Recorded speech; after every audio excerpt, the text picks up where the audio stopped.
Hola a todos y bienvenidos a un nuevo seminario gratuito de Geospatial Training. En esta ocasión lo que vamos a hacer va a ser daros un curso introductorio al lenguaje JavaScript para programadores GIS, ¿vale? Hace unas semanas publicamos un curso gratuito de introducción a Python para GIS con bastante éxito, en que impartimos Lorenzo Martínez y yo mismo. Y en esta ocasión, para impartir el curso, tenemos a Víctor Velarde, ¿vale? Es geógrafo, ingeniero informático, trabaja como analista programador GIS y, bueno, tiene muchos años de experiencia en el sector y conoce perfectamente la materia, ¿vale? Hola, Víctor, ¿qué tal? Hola Alberto, hola a todos. ¿Qué tal? El formato del seminario, al igual que los de Python, va a ser un poquito, vamos a tratar de que sea lo más ameno posible. Y para ello, Víctor va a ir contando la teoría, poniendo algunos ejemplos, y yo iré haciendo preguntas sencillas y lo más básicas posibles, ¿vale? Al final del seminario vamos a poner unos ejercicios, vamos a proponerlos para que los resolváis y nos los enviéis, ¿de acuerdo? Todo esto al final bonifica para nuestro Master GIS Web, ¿vale? Así que sin más, dejo la introducción y Víctor puede arrancar, ¿vale? Víctor, Muy todo bien, tuyo. Alberto, muchas gracias. Pues si queréis comenzamos. Bueno, lo primero os he puesto ahí el enlace de la plataforma geospatialtraining.es.com. Ahí tenéis todos los enlaces y los materiales de la plataforma, los cursos GIS, para que los echéis un ojo. Y como decía Alberto, lo que vamos a hacer durante los próximos días es una serie de seminarios de introducción a JavaScript. Van a ser 6 seminarios y nuestra idea es que sean unos seminarios breves, pues eso, en torno a media hora como mucho. No requerimos ningún tipo de experiencia, o sea, cualquiera puede seguir este curso y adquirir unos fundamentos básicos del lenguaje sin conocer previamente de otros lenguajes de programación. Y el objetivo de estos seminarios es adquirir unos fundamentos que son los que luego nos permiten construir webs con mapas, que es lo que desde el mundo GIS buscamos, ¿no? Ya sean con ArcGIS Server, con OpenLayers o con multitud de bibliotecas. Entonces, dentro de esta serie de 6, el primero de los seminarios comienza desde lo más básico y lo que vamos a ver hoy es cómo crear variables y asignar datos, que es el mecanismo básico de arranque con cualquier lenguaje de programación.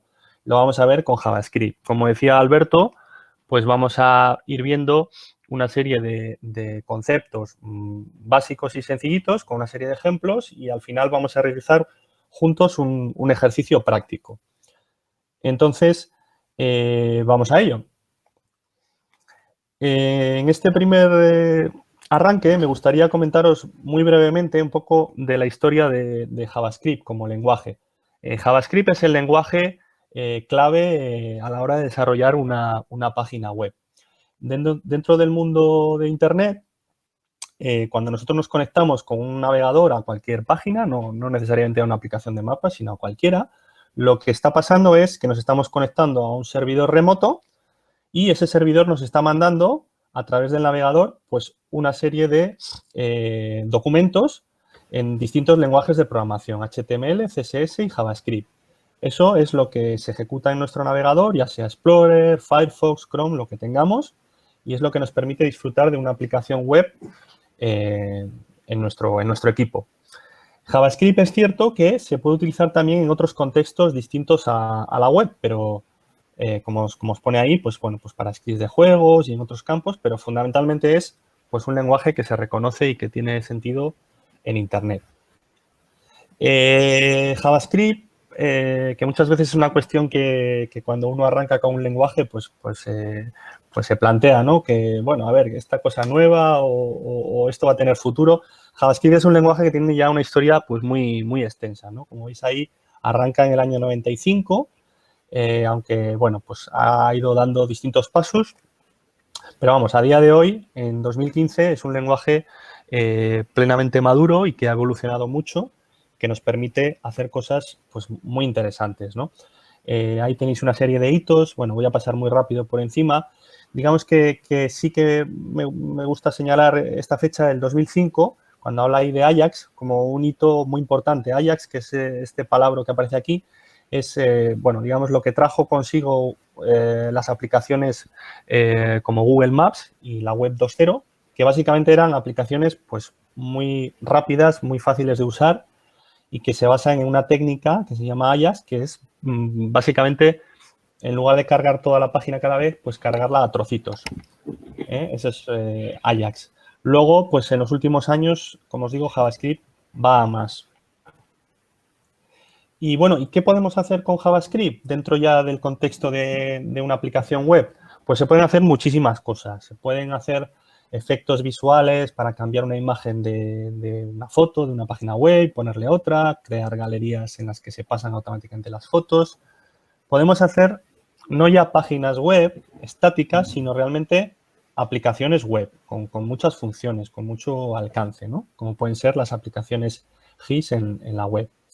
Y bueno, pues todo tipo de efectos y elementos visuales, de que un panel se deslice, que algo haga un efecto visual, animaciones, etcétera. Por supuesto, pues como os pongo aquí, podemos hacer una aplicación interactiva de mapas como Google Maps.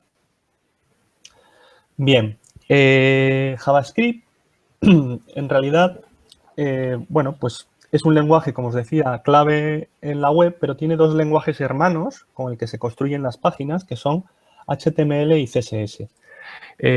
Dicho muy brevemente, muy rápidamente, podemos resumir que HTML proporciona los contenidos, lo que se ve en pantalla, pues el texto, las imágenes, los títulos. CSS le da un estilo a esos elementos, pues que algo aparezca con determinado tamaño de letra o un color, en fin, todos los aspectos visuales. Y JavaScript lo que hace fundamentalmente es proporcionar comportamiento, ¿no? ¿Qué pasa cuando clic en un botón o qué pasa cuando se carga la página? Toda esa parte, esa componente dinámica.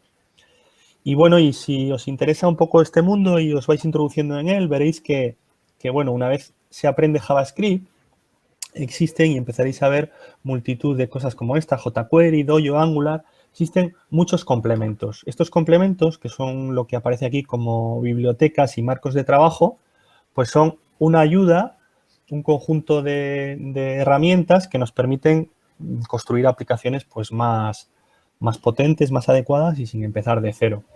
Y dentro de estas bibliotecas es donde se encuentran las bibliotecas GIS, las bibliotecas de mapas como las proporcionadas por ArcGIS Server, Google Maps, OpenLayers o CartoDB.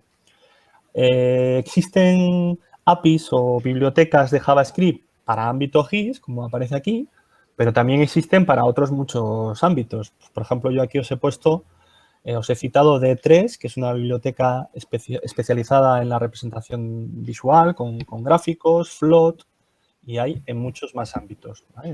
De vídeo, de 3D, una infinidad de ellas. Y, una cosita. Sí, Alberto, dime. Ahora que ibas a entrar justo a esto, un pequeño comentario que es una duda bastante frecuente que se me plantea. Estamos hablando de HTML, de JavaScript, de CSS, de APIs, de frameworks, de librerías. Todo esto, de lo que estamos hablando, son lenguajes de programación que se ejecutan, ¿dónde? Se ejecutan en un servidor, se ejecutan en el ordenador del señor que está sentado delante de su aplicación web consultando la vía web. Es decir, son lenguajes de servidor, son lenguajes de clientes. Sí, la diferencia, sí, además es que es un tema recurrente y es importante, es un concepto que es importante tener claro. Como os ponía en la primera diapositiva, aquí, en el contexto de la web, que es la parte superior donde aparece aquí el ordenador y estos servidores, JavaScript se ejecuta en el cliente, es decir, tú te conectas mediante el navegador a una dirección, un google.es, el ordenador se descarga por ti una serie de documentos de texto y JavaScript se ejecuta en tu equipo. Por lo tanto, en este sentido, JavaScript es un lenguaje en cliente, ¿vale? Y este es el uso en el 99% a día de hoy que se produce de JavaScript. Luego, es verdad que existen otros ámbitos en los que JavaScript se puede ejecutar fuera del contexto de un navegador. Por ejemplo, como os decía ahí, dentro de Adobe, en Script.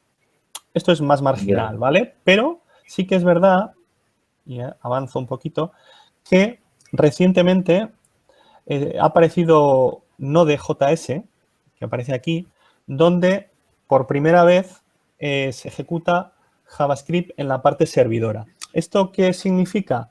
Pues significa básicamente que cuando antes un programador, para hacer un trabajo en una aplicación web un poco potente, un poco complejo, necesitaba, por ejemplo, para consultar una base de datos, vamos a poner, ¿no?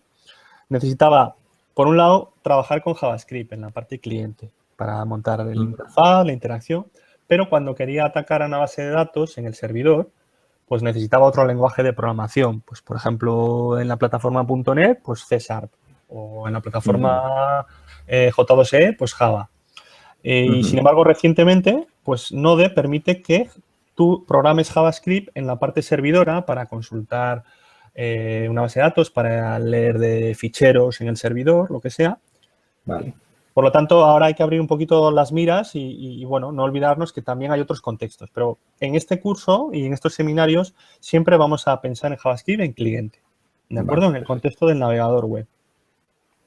Ok. ¿De acuerdo? Perfecto. Venga, pues continuamos. Bueno, me comentabas si estas bibliotecas eran primero dónde se ejecutaban en cliente y luego si eran lenguajes o extensiones. Bueno, todo esto que hemos citado aquí, jQuery, Dojo, Angular, todo esto, estos son bibliotecas escritas también en JavaScript.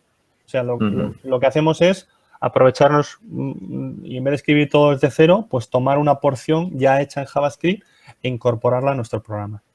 Esa es la idea de toda biblioteca, framework o API. ¿De acuerdo? Perfecto. Venga, seguimos entonces y arrancamos con lo que es propiamente la base del lenguaje, ¿no? Cómo empezamos a trabajar con los datos, cómo declaramos las variables y trabajamos con JavaScript. Bueno, ahí os dice que toda sentencia, es decir, toda orden que vamos a ejecutar en JavaScript, como por ejemplo aquí, console.log, se escribe en una línea y termina en punto y coma, ¿vale? Esto es una orden escrita en JavaScript que lo que va a hacer es mostrarnos el texto que le pongamos, en este caso Hello World, nos lo va a mostrar por consola. Luego veremos exactamente qué es esa consola. Aquí se cita una herramienta que vamos a ver más tarde para ejecutar los ejemplos que se llama Replit, así que ahora no me detengo, luego lo vemos. Entonces, toda orden que le demos al programa la denominamos sentencia. Y bueno, cuando empezamos a trabajar con una aplicación, pues lógicamente vamos a querer ir almacenando nuestros datos para manipularlos, para consultarlos. Y para eso están las variables. Como en todo lenguaje de programación, usamos variables. Y lo primero hay que declararlas. Es decir, vamos a decirle a nuestro programa que vamos a trabajar, por ejemplo, aquí con una variable que se llame X. A esta variable, a esta caja, a este contenedor de información, luego le vamos a asignar el valor que nosotros queramos. En este caso, si veis en la siguiente línea, en la siguiente sentencia, pues le estoy asignando el valor 5. Y siempre, fijaros, al acabar cada sentencia con punto y coma. ¿Vale? Y una pregunta. Dime. Ya enganchando esto con la parte de Python, ¿es necesario decir qué tipo de variable está declarando? Es decir, ¿es necesario decirle que esta variable X es un entero o que es un booleano, por ejemplo? No, en el caso de JavaScript no es necesario declarar, a diferencia de otros lenguajes de programación, el tipo de dato. El tipo de dato es lo que te estás refiriendo de si es un valor entero, una cadena de texto, o lo que sea. En JavaScript basta con utilizar la palabra reservada, var, que indica pues, que ahí vamos a declarar una variable. ¿Vale? Bueno, esto es una buena práctica. En realidad, podríamos sin más usar una variable, pero lo recomendable es declararla siempre antes, ¿vale? Sin especificar el tipo. Luego vamos a ver un ejemplo de cómo funciona en ese sentido y cómo interpreta los datos. Y, pues bueno, en lugar de definirla en un paso y darle valor en otro, pues se puede hacer de una tacada. Por ejemplo, aquí var i es igual a 2. ¿Vale? Por supuesto, una variable la declaramos, la damos un valor y luego, pues a lo largo del programa, podemos modificar su valor. Aquí están los tipos de datos que apuntaba Alberto. Aquí os muestro los básicos, existe alguno más, ¿vale? Pero los más manejados, los más utilizados son el tipo string, es decir, una cadena de texto, ¿vale? Un nombre. Y para declarar un string hay que utilizar las comillas, ya sean comillas simples, como veis aquí en el primer ejemplo, o bien comillas dobles. No importa usar una o la otra, lo importante es que si abres con una, pues que cierres con la misma, ¿vale? No tiene mayor importancia. El hecho de poder utilizar las dos permite el ejemplo que viene aquí, que si os fijáis aparece dentro del propio texto una comilla simple. Entonces, en este caso, pues al usar la doble, pues nos permite que no se rompa la cadena ahí. Luego está el tipo numérico, que a diferencia de otros lenguajes de programación es un tipo genérico, no hay que diferenciar entre enteros, decimales, distintas precisiones, simplemente un tipo numérico. Los tipos booleanos, que también son igual que en otros lenguajes, verdadero o falso. Y luego hay un valor indefinido, un definite, cuando todavía no hemos dado valor a la variable. Y luego hay también un valor específico null, donde ya sí que le dices, pues eso, explícitamente que esta variable todavía desconoce su valor, ¿vale? Pero no es fruto de un error, de que esté indefinida, sino que tú controlas que le has adjudicado un nulo, ¿vale? Esos son los tipos básicos. Perfecto. Seguimos con lo siguiente. Bueno, aquí voy a pasar muy rápido. Básicamente, en los nombres de las variables, pues igual que en la mayoría de los lenguajes de programación, pues hay que seguir unas normas básicas, no vale con poner cualquier nombre. Y lo principal es que hay que comenzar, la primera letra ha de ser una letra, no un número. Esto, veis que aquí aparece un ejemplo que pone un 2, esto nos daría un error al declarar la variable. También se puede se puede declarar arrancando con un carácter como dólar o barra baja. Luego ya sí, una vez pasas el primer carácter, pues puedes poner un número o otro guión, lo que sea, ¿vale? Pero no en el primero. Y luego una cosa muy importante en JavaScript, y esto es fruto de muchos errores y quebraderos de cabeza, no es lo mismo poner algo en mayúsculas que en minúsculas, ¿vale? Hay que vigilar eso. Puede parecer lo mismo, pero no lo es. Es el 70% de los errores. Sí, sobre todo cuando arranca uno. Sí. Está empezando, ¿por qué no funciona esto? Pues vamos a verlo 2 veces y a ver dónde están las 7 diferencias. Mayúsculas y minúsculas. Y ahí suele estar el problema. JavaScript es case sensitive. Y luego también el no incluir el punto y coma al final de la línea también es un error al principio, pues que nos pasa mucho. Y aquí, por ejemplo, has puesto bien, pones var num people, main header, _num, y luego un punto y coma. ¿No debería ir el punto y coma detrás de cada variable? ¿Va al final del todo? Esto lo que se está mostrando aquí es una cosa que no se ha visto en las diapositivas previas, que es la declaración de una sola tacada de varias variables. Es decir, esto podemos hacer var num people, punto y coma, pasarnos de línea e ir declarando var main header, var num, hacerlo en una línea separada cada uno, o, pues bueno, pues por brevedad, declararlo todo en sí. ¿Vale? Al principio, pues bueno, yo creo que no está de más poner las cosas más extensas, aunque nos ocupe más, ¿vale? Porque y termina siempre con punto y coma. Siempre cada sentencia con punto y coma, exacto. ¿Vale? Y las dos que aparecen erróneas, pues una porque arranca con un 2 y la otra porque tiene un símbolo de exclamación aquí, que ya veremos más adelante que tiene un significado especial y que no lo podemos usar dentro del nombre de una variable. Genial. ¿Vale? Venga, esto es lo básico. Hay otras recomendaciones.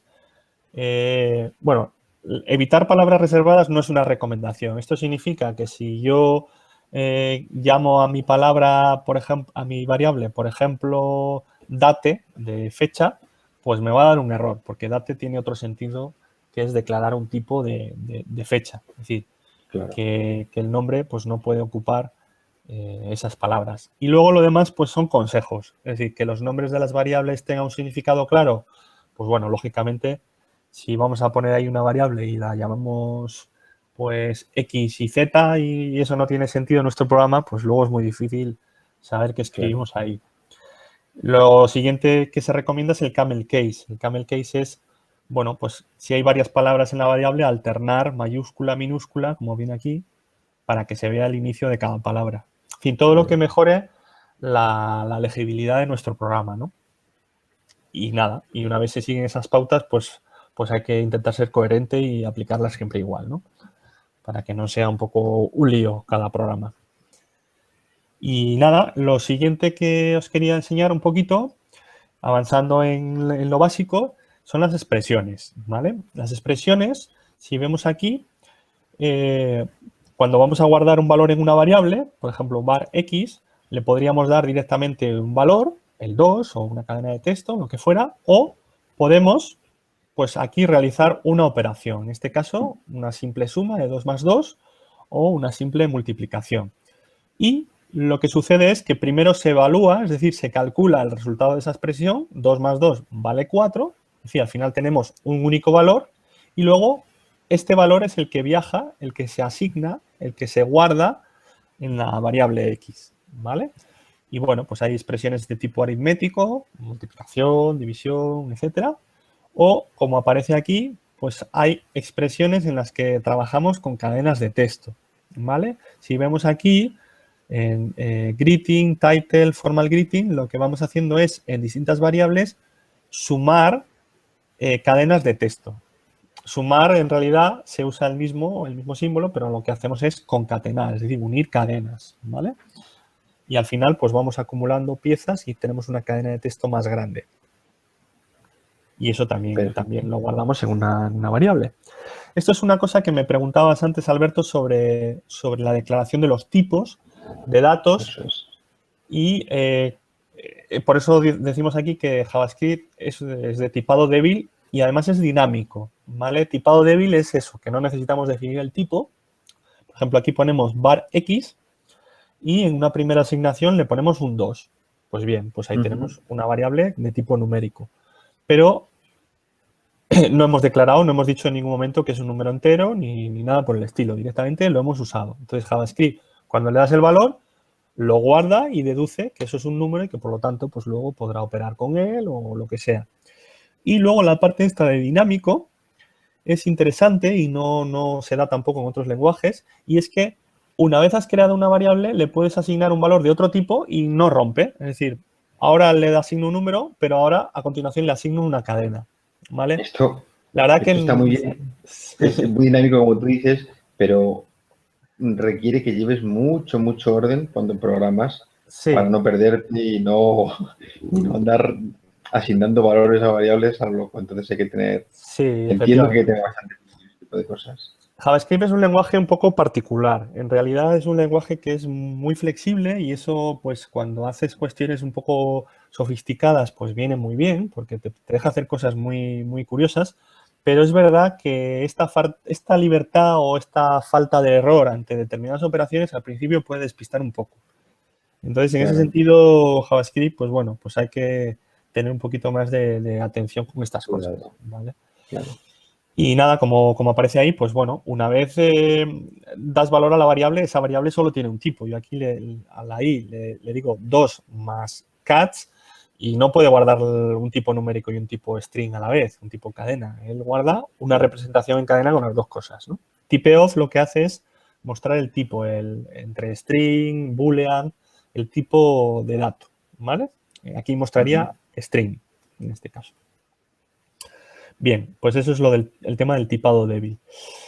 Una cosa que también es muy habitual y deseable son los comentarios. ¿Qué son los comentarios? Bueno, existen en todos los lenguajes de programación y son líneas de texto que el programador escribe, pero que no son para que se ejecuten, sino pues para que él mismo las pueda leer o otro programador y entienda qué está pasando. Entonces, en JavaScript hay comentarios de una sola línea, entonces ponemos 2 barras, y como ahí aparece en rojo, pues eso es un comentario.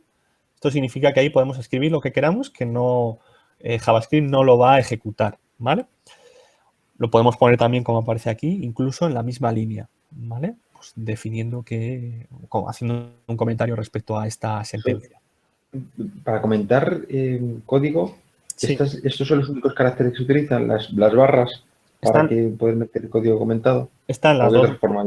pues están las dos barras simples cuando es un comentario de una sola línea y luego está esta barra, estamos hablando todo el rato de la barra del 7, ¿eh? La barra en esa dirección. Cuando queremos un comentario en varias líneas, podemos hacer barra asterisco, ahí se inicia el bloque de comentario, escribimos 1, 2 o 10 líneas, las que queramos, y luego a la inversa, asterisco y barra. Y toda esta porción que aparecería en medio sería un comentario, ¿vale? Esa es la forma de hacer comentarios en JavaScript. Luego en las páginas web, en HTML y en CSS tienen pues también sus símbolos correspondientes, que son distintos, ¿vale? Perfecto. Al principio, sobre todo, pues está bien abundar en los comentarios. Luego es verdad, conforme vas avanzando, que si tú has utilizado nombres de variables claros, una buena organización de tu código, pues va siendo menos necesario agregar comentarios, digamos, muy extensos, ¿no? Porque lo que se pretende es que el propio programa sea bastante legible, pero hay que agregarlos, es una buena práctica.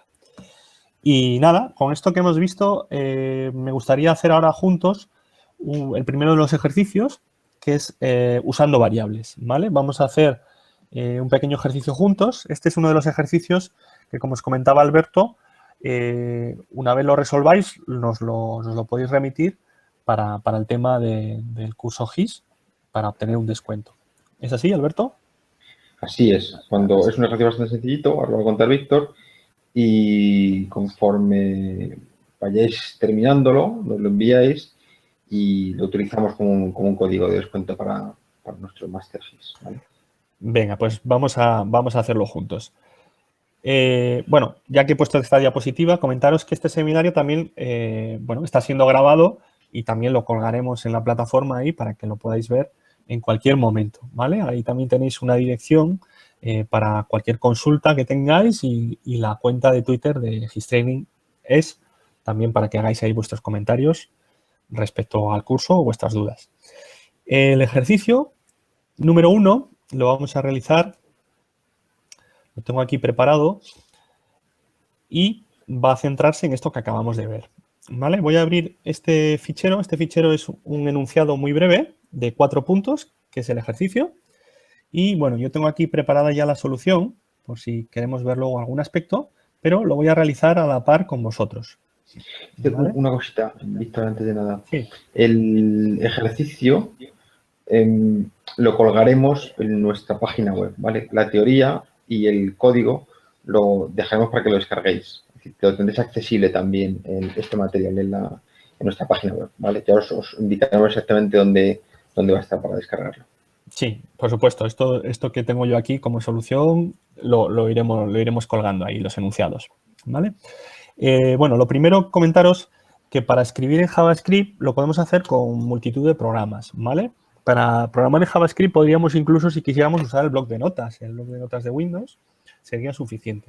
Lo que pasa es que es verdad que, bueno, pues si usamos un programa un poquito más sofisticado, pues nos va a ayudar. Yo lo que estoy utilizando aquí es un programa que se llama Sublime, que lo estoy evaluando recientemente, me está gustando bastante, que es un editor de texto, que más adelante en los seminarios veremos alguna cosa más, pues quería comentároslo porque lo tengo aquí, y es este fondo en negro, tiene un sistema de pestañas y tiene pues algunas cosas importantes como el resaltado por colores, que ya veréis si nos va a ayudar mucho, ¿vale? Entonces, si lo queréis ir haciendo desde ya, pues lo podéis descargar.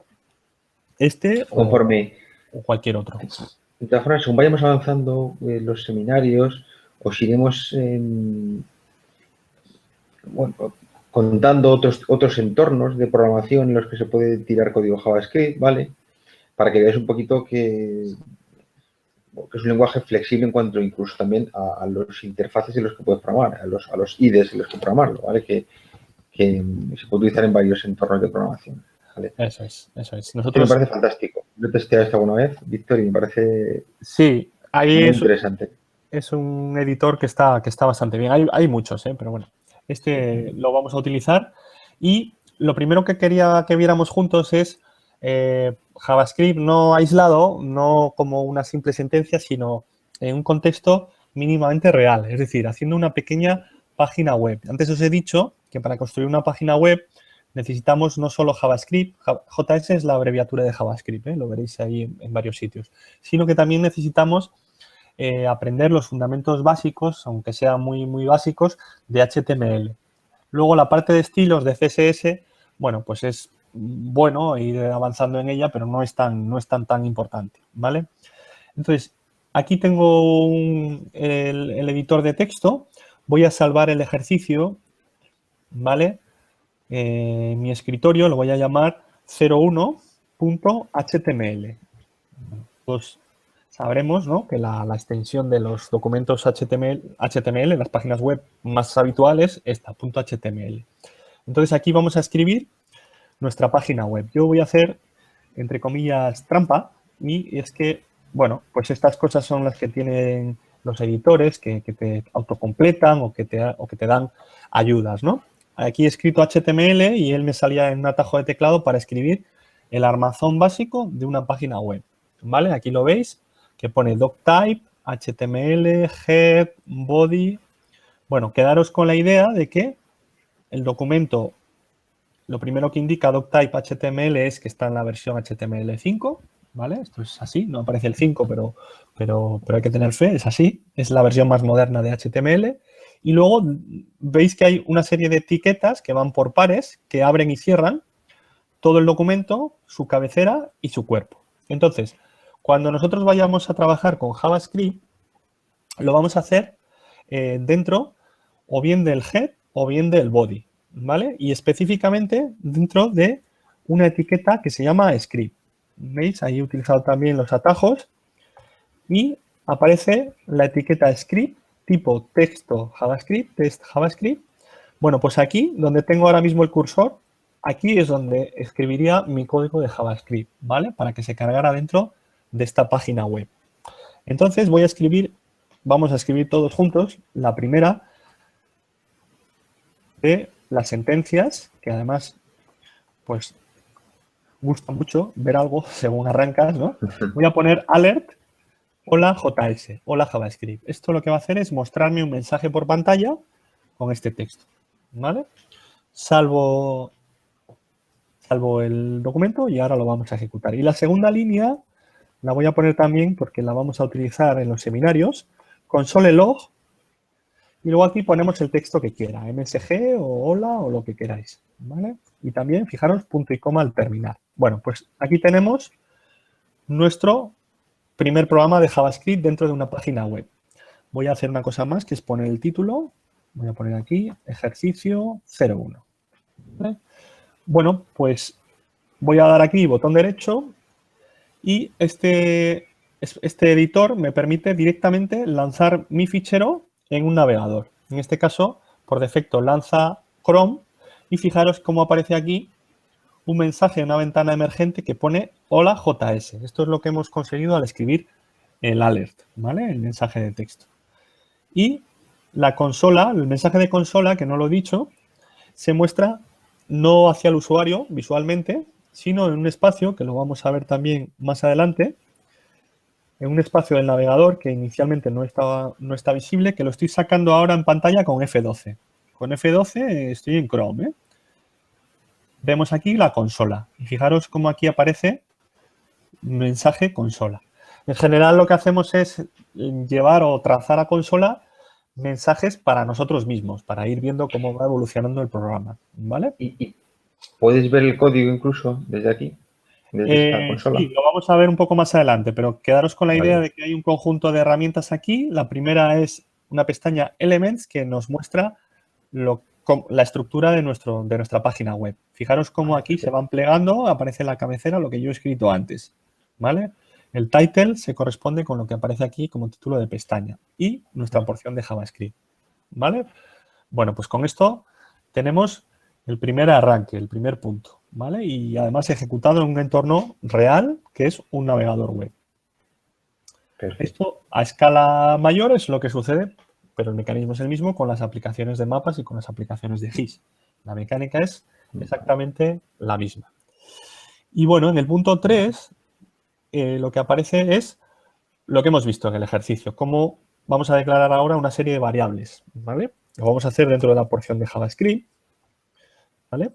Vamos a declararlo con la palabra reservada var y vamos a poner una de cada tipo. Pues, por ejemplo, para tipo numérico vamos a poner una variable que se llame número de capas, ¿no? Número de capas geográficas, pues 2 y punto y coma.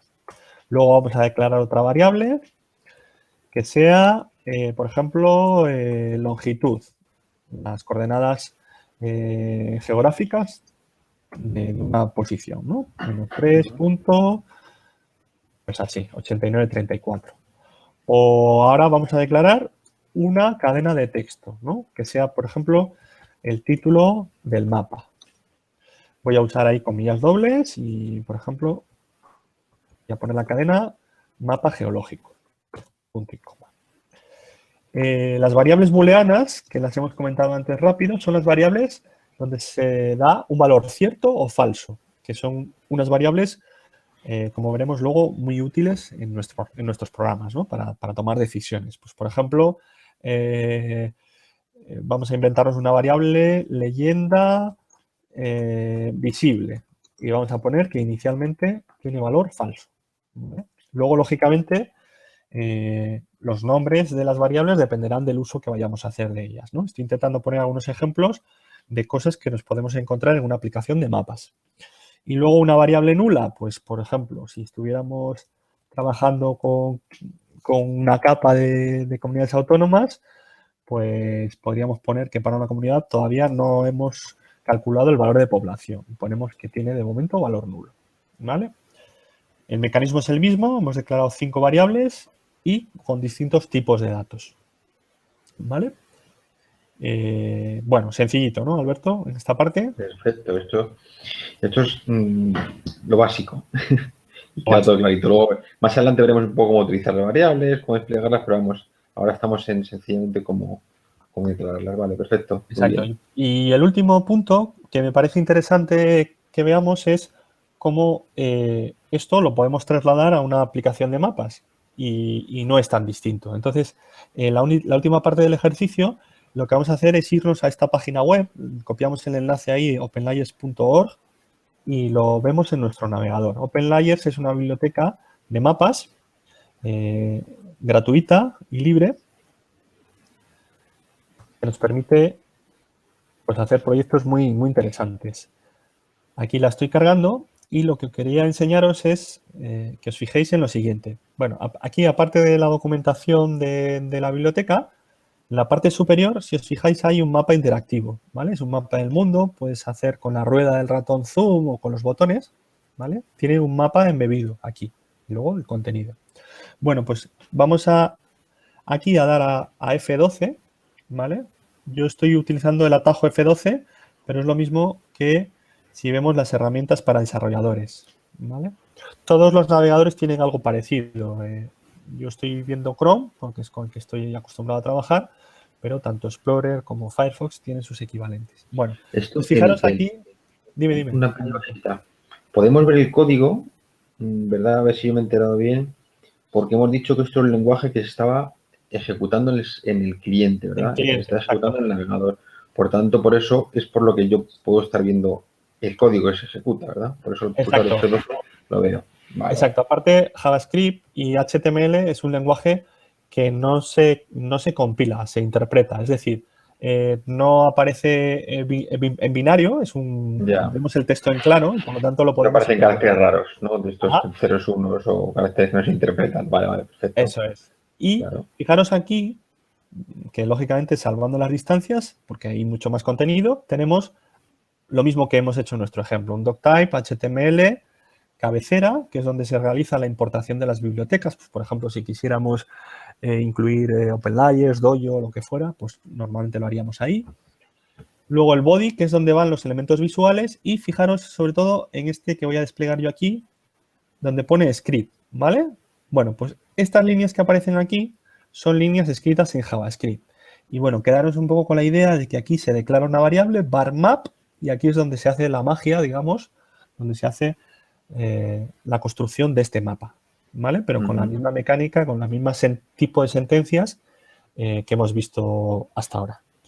Y bueno, yo creo que con esto ya terminamos el ejercicio. No sé si quieres comentar alguna cosa más, Alberto. Nada, muy clarito insistir en que esta es la primera parte, que es la parte más básica y que conforme vayamos avanzando iremos haciendo cosas más complejas, ¿vale? Mm, Probablemente si os queden cosas en el tintero, ¿vale? Porque, bueno, os preguntaréis como, bueno, y este código JavaScript, además de ir en la página web, ¿dónde va? Esto va en otro tipo de archivos y esto todo en una aplicación web, exactamente dónde se ubica cada una de estas partes. Bueno, ese tipo de cosas más adelante las iremos tratando, ¿vale? Aparte de lo que nos irá contando Víctor. Por lo demás, nada, lo dicho, cualquier duda que tengáis una vez visto el vídeo, nos lanzáis las preguntas, ¿vale? Sin ningún problema, contactáis a mí y yo os contesto sin ningún tipo de problema a las dudas, ¿vale? Así que, no sé, Víctor, yo creo que si no hay nada más, Así es. Sí, cerramos por ahora, ¿vale? con esto terminamos el primero. Os esperamos en el próximo seminario. El número 2 es un seminario en el que presentaremos las funciones, estructuras de decisión y los bucles que nos van a permitir pues enriquecer y ir haciendo cosas cada vez más interesantes. Y Muy nada bien. más. Perfecto, Víctor. Pues nada, hasta la próxima entonces. Nos vemos pronto. Nos vemos. Saludos. Gracias, Víctor.